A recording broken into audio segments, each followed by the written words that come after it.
Hello, everybody, and welcome to TeacherCast, your home for professional development. My name is Jeff Bradbury, and welcome to the live TechEducator Podcast. We are here live for you every single Tuesday night. This is your home for professional development. My name is Jeff Bradbury. Thank you so much for joining us. Today, we're going to be talking about bridging the gender gap and how you can encourage all of your young ladies to be taking careers and pathways into technology, programming, and coding. We have some great guests today. First, I want to bring on our co-host for the night, Mr. Todd Beard. Todd, how are you tonight? Welcome to the program. Great. It's great to be here. It's great to be back on TeacherCast. It's awesome to be here with friends and educators, and I even have some students for our broadcast tonight. I am so looking forward to not only hearing your students, but seeing your students. I know you're up there in Michigan right now. You're going to tell us all about the great things that your students are doing as they prepare for not only a competition, but for their futures. Today, we're talking all about some of the great things that are happening in the Microsoft YouthSpark division. Tell us a little bit about what Microsoft YouthSpark is.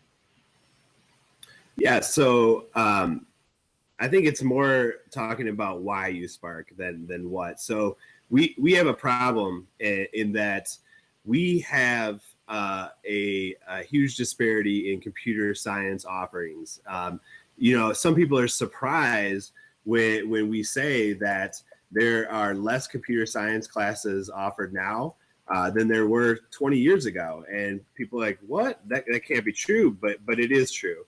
And so Microsoft's YouthSpark is a global initiative to kind of to bring more programs around computer science, to encourage people of all diversity to explore digital skills, and how learning computer science can help them go further in their careers and in life.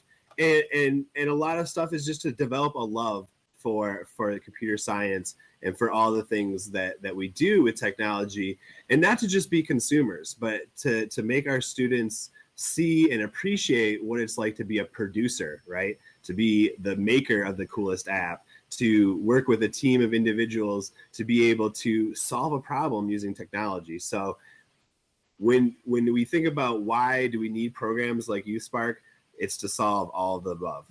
And what kinds of problems are you working on right now with your team members behind you? Actually, while you're doing that, why don't you describe where you are right now and what you're working on with your students behind you? So gladly. So not only am I an MIE, which is Microsoft Innovative Educator Fellow, but I'm also coach of a FIRST robotics team. And so for those of you that don't know, FIRST is an acronym for Inspiration and Recognition of Science and Technology. And FIRST really advocates for getting people excited about solving STEM problems. And so here we are, we're in our computer lab at Kettering University in Flint, Michigan. And my students are test driving some of the YouthSpark programs, especially around the computer science. And so we're all in here having a good time doing different coding. So Caitlin over here, she is using Small Basic to code her own Tetris game. My daughter Zoe right here, she's playing some code.org. What's this game called, Zoe? Oh, it's a stage inside of a course. So she's actually taking part in a course that she would online outside of school and getting some of that extra credit. That's my daughter. Over here, Rachel is exploring our DigiGirls offerings and DigiGirls days, seeing kind of some of the things that are offered as far as the high-tech girls camp, girls who code, a whole bunch of other stuff. Charles is in here. Gotta love the Minecraft. He's on there.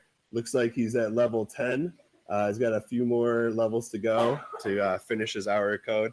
But yeah, he's racking up the points. And over here, Leandre's using Touch Develop. So I love Touch Develop.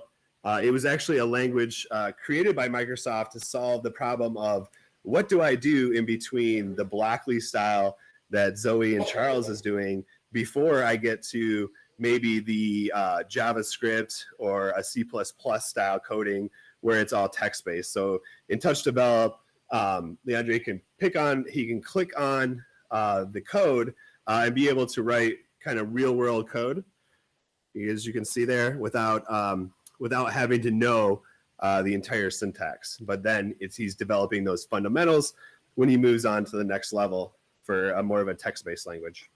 That's pretty impressive there, Todd, of what you guys are working on with that team there. And it's really, really nice. Not only are your students in a university setting getting a chance to really see what their futures could be, but obviously they're in a team setting, so you can tell that they're working together there to do some pretty neat things. So we're certainly looking forward to learning a little bit more about the program that you're working on, and I bet we'll have a time during the show today to talk a little bit about the MIE program and how special it is. Want to bring on our two other co-hosts today. Want to bring on Melissa Wrenchey, who is currently out of town right now. She's at the fantastic South by Southwest Festival in Austin, Texas. Melissa, welcome to the program. How are you today? Thank you, Jeff. Good to be here tonight. Now, tell us a little bit about yourself. You are also an MIE, correct? I am an MIE expert. It's true. Yes. And then when I'm, go ahead. No, go ahead. I said, and when I'm not doing MIE work, I'm working for a high school, and I teach computer science principles, and I teach 6 sections of that class. That is fantastic. I'm looking forward to learning a little bit more about computer science and some of the great things that you're doing there. Want to also welcome onto the program Miss Jennifer Judkins. Jen, how are you doing tonight? Great. Good to see you guys. It's good to see you and have you on. Tell us a little bit about things. I know your website, your fantastic website, teachingforward.net, is now, it's completed almost its first month and a half. What is exciting these days on teachingforward.net? Well, I just have been doing a lot of posting about some of the activities we've been doing in our classrooms here in Lynnfield, Massachusetts. And let's talk about some of these activities that are going on here. Today we're all talking about, bridging the gap and trying to get everybody engaged in computer science, computer education. Now, when we were working on the pre-show, Todd, you had given us some statistic. I believe the statistic was 25%. What were you discussing with us earlier about the difference in technology education? All right, yeah. So that statistic, I mean, it should be jaw-dropping because the reality is on average, only 25% of tech jobs are held by women. And we know that women make up more than 50% of our population.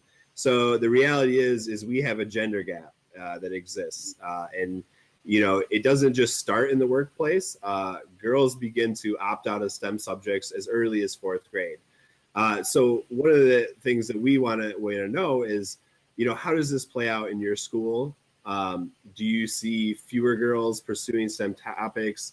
And, why do you think this is happening? That's the question that I ask teachers. So anybody have an answer? I would think some of the issues, they always talk about the fact that there's not enough women in the fields to be the leaders, so that these women, when they come into, say, a classroom, they see more women also as teachers and also other students. So it's that vicious circle, right? There's not enough girls in the classes. And then when girls want to come to the classes, there's not enough girls in the classes to make them feel comfortable. Everybody else? I think there's also a lack of role models in these careers too. So I think, Jeff, I came into teaching after working in research for many years in science, and I came into teaching to help encourage students in particular, hoping to show young women that they too can be in STEM fields, and I think that there is, a lack of students, and I just did an activity recently with our students in 2nd grade, and they were learning about what it is to be a scientist, and we had the kids brainstorm about what they think a scientist is, and of course you can imagine the pictures and the words all were very male orientated, older, Einstein hair, the whole bit. And so we made a point to invite from the community 2 young women who were PhD scientists, and it was great because they talked to the students about the work that they did, and we're just trying to change the minds of students about what is available to them in terms of fields of study.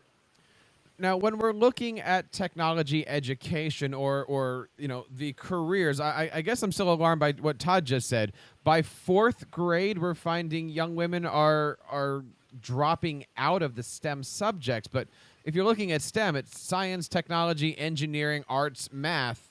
That's 90% of the subjects that you can take when you're in middle school in some form. How do we help students, find the right courses, find the right paths? What are some things that we can do as educators to kind of help, I don't even want to say steer them in the right direction, but help bridge this gap? I think it can start even really early, Jeff, when it comes to us as teachers in the classroom, being mindful of our own biases when it comes to, who can be successful in these fields. So, being sure that we're praising and calling on girls just as much as we are the young boys in class. And there have certainly been a number of articles speaking to that as teachers, we don't even realize we're doing it, and just trying to be mindful of that and coming up with strategies when it comes to how we choose students and how we respond to kids, particularly in those classes, because the reason why we see the drop off has more to do with the student's impression that they are not as capable in those areas. So I have to believe that some of that comes from us as teachers and things that we might not even realize that we're doing in class. Todd, is your student going to tell us something about her? I love that answer, Jen. And so I'm going to ask that question to Rachel Gotterson next to me. She is a senior, and she's actually going to be going to school to pursue a degree in computer science. So I'm going to pass the headphones over.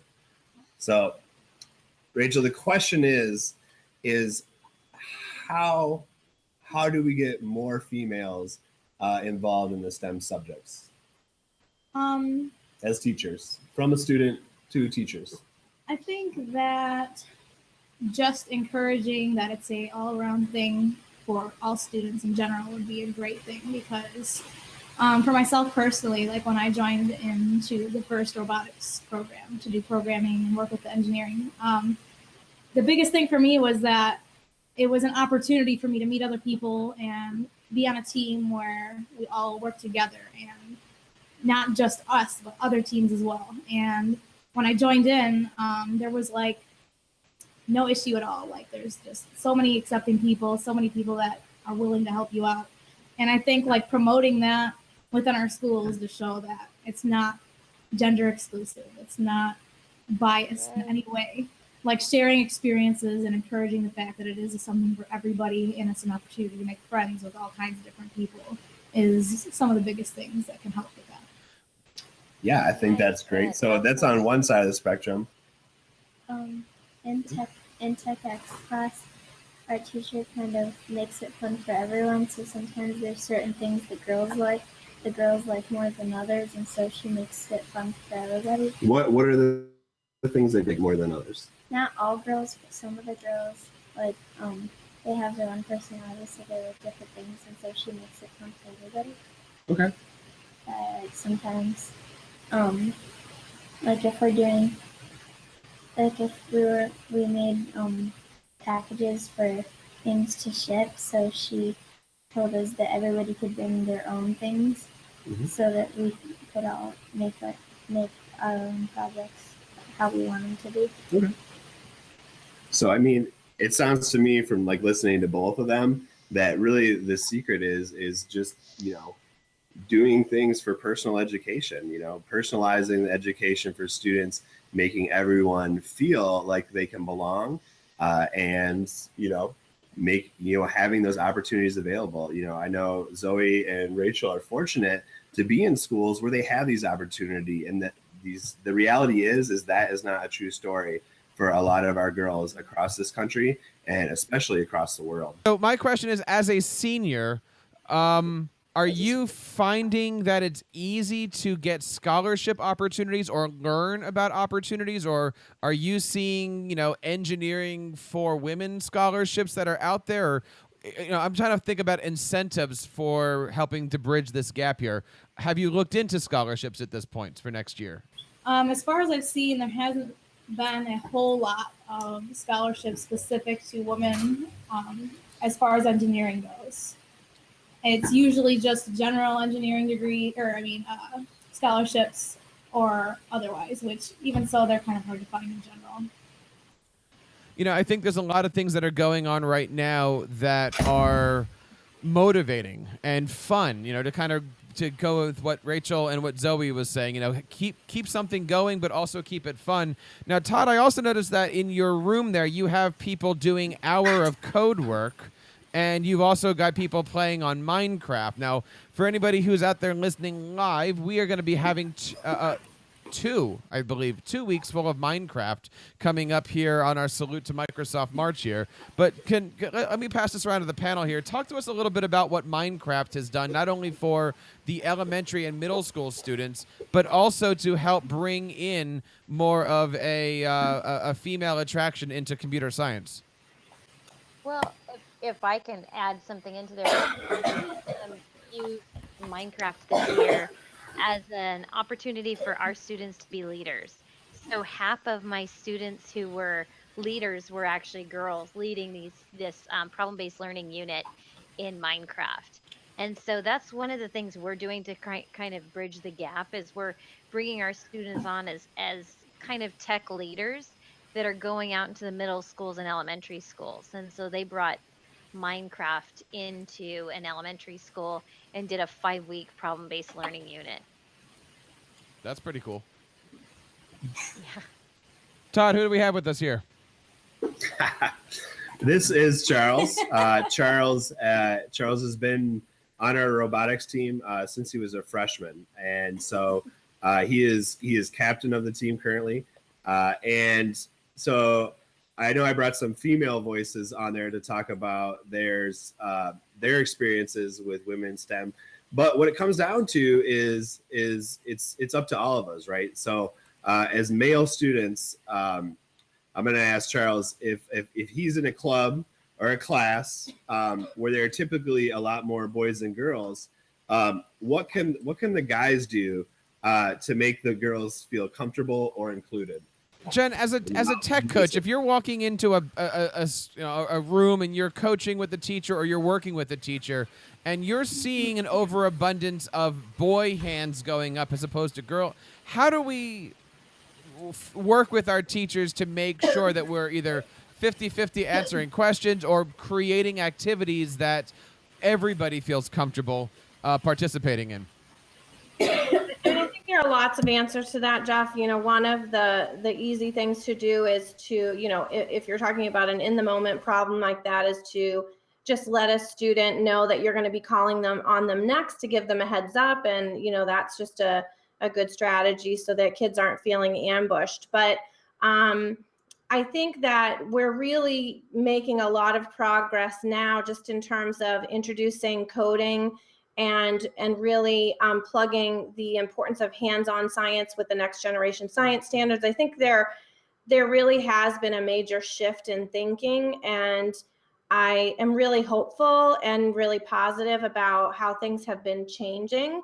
I have a 14-year-old daughter. I really want her to see herself as capable of entering any field that she's interested in. And I think that, the earlier we can expose kids to, again, hands-on science experiences as opposed to just textbook learning for that kind of a thing, as well as coding activities and integrating that into our curriculum, the sooner kids can get excited about that and see that they can be successful. And watching students and how they respond to that when they're younger, I'm really hopeful that by starting these things earlier, we're rewriting the script for them and not allowing that to just sort of like take its own course. I think that there is a lot of awareness out there. So I think that teachers are really just trying to make sure that there's plenty of opportunities for students, both during the school day and then also after school. And I know for our district, I'm involved, I've talked about it before, with Technovation, which is a girls coding challenge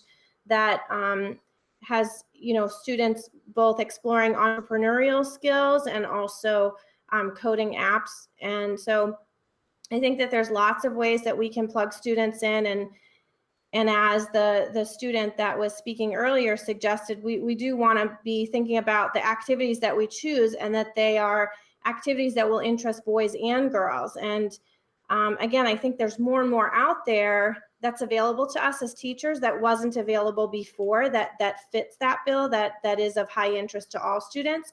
And also things that, I mean, the things that I've been able to use with kids, even in pre-K, introducing robotics with wooden blocks. Like, I mean, it's just amazing to me that as a teacher, that there are tools out there that really help support this desire to encourage students at a very young age. Melissa, what do you find is as being successful when you're working in your classrooms or when you're working with students? I think it's what you guys have all touched on. It's the concept of choice. When we do our, problem-based learning units, I'll bring in different choices that they can do. And I also bring in I bring in the opportunities where they can kind of choose a project, knowing, even though I like to think, well, this might be a girl project or this might be a boy project, I'm enjoying the fact that there's a lot of blending going on. And when I bring in a maker project that goes along with that, like I did an Arduino sustainable city project, they collaborated together, and that was probably one of our favorite projects this year so far. Because it had a little bit of both for everybody. Now, Todd, I wanted to ask you a couple things here about what's going on in Microsoft Education. Now, we're going to talk a little bit soon about being an MIE and what that all means, but could you talk to us a little bit about a program that Microsoft launched actually just a few minutes ago to celebrate International Women's Day? Thanks. So tomorrow, is International Women's Day, and you're going to check that out for yourself about all this stuff going around. If you remember, last year, you saw some pretty cool commercials about females and inventors, and some of the amazing products created by women that you may not have known, and some of the, we know Lovelace, but there's so many people, and like movies like Hidden Figures are bringing that knowledge to our attention. So I would encourage all of you to just look on the web tomorrow. You'll see so many things that you didn't know, and I encourage everyone to make that the culture that we promote, right? So that is that we value our creation and creativity and collaboration and things like that, because there's a whole other culture that's saying, look pretty, be athletic, but I think when we look about innovation and what makes countries great, it's the great minds. Entertainment and sports are great, but one of the things that First Robotics does, and one of the things that YouthSpark does, is it says, hey, you can be great. So one of the things I love about the First Robotics program is every single one of my students can be a pro. Every one of them can go pro. They could pull a hamstring, they could get a paper cut, whatever it takes.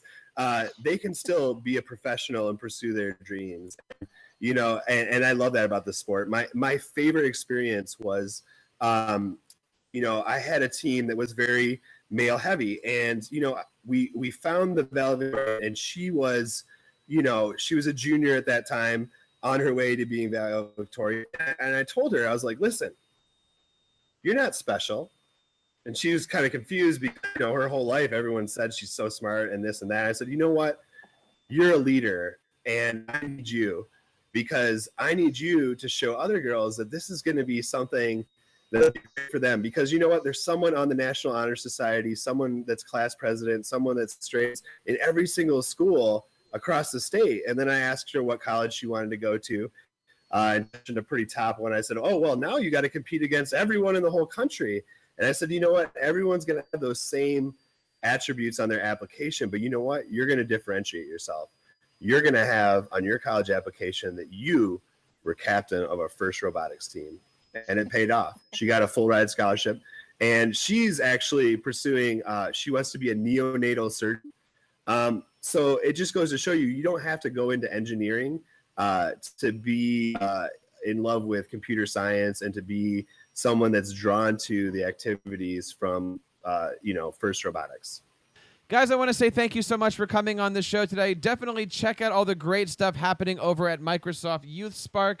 We have a great website there we're going to put in our show notes, and also we're going to have links to all of their Twitter and everything else. You can, of course, find them on Twitter over at MS Philanthropic, and you can find out all the great stuff. Give them a follow. It is a great organization there that Microsoft has to help people learn a little bit more about coding and computer science. Let's go around the room before we head off here. Tell us how we can get a hold of you. Give your Twitter and your websites.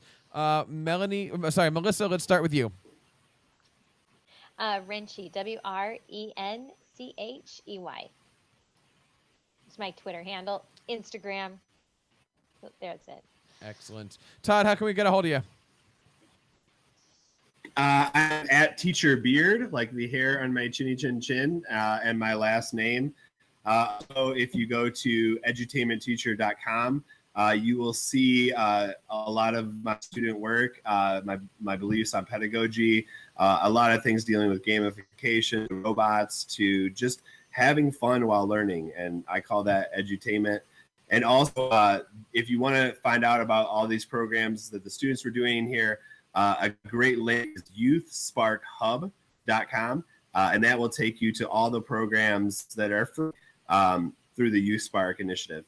That is very cool. We will make sure that we have all those links on our website blog. Jen, talk to us a little bit more about what's going on over at Teaching Forward here.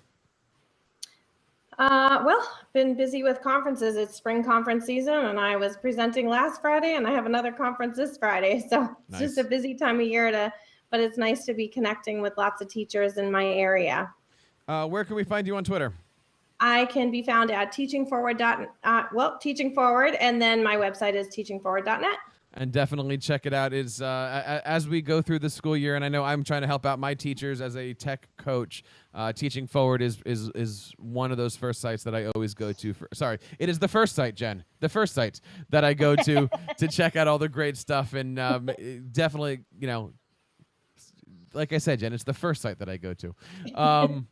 So check everything out there. And, of course, you can always check out the great resources that we have over on TeacherCast.net with all of our Microsoft posts. I think we're up over 90 or 95 Microsoft posts over on our blog. So check everything out that's going on there. Of course, we are here live every single Tuesday night. We are celebrating the first of several shows dedicated to Microsoft. We call this Microsoft March. This is the third time that we've been celebrating Microsoft March, third year in a row. And, of course, we want to thank everybody over on the Microsoft EDU team for helping to set this show up and put everything together. We're going to be having the Minecraft team come on. We're going to be having the Microsoft Classroom team come on. And you never know what we have planned towards the end of the month. On behalf of everybody here on the Tech Educator Podcast and the TeacherCast Educational Broadcasting Network, my name is Jeff Bradbury, reminding you to keep up the great work in your classroom and continue sharing your passions with your students.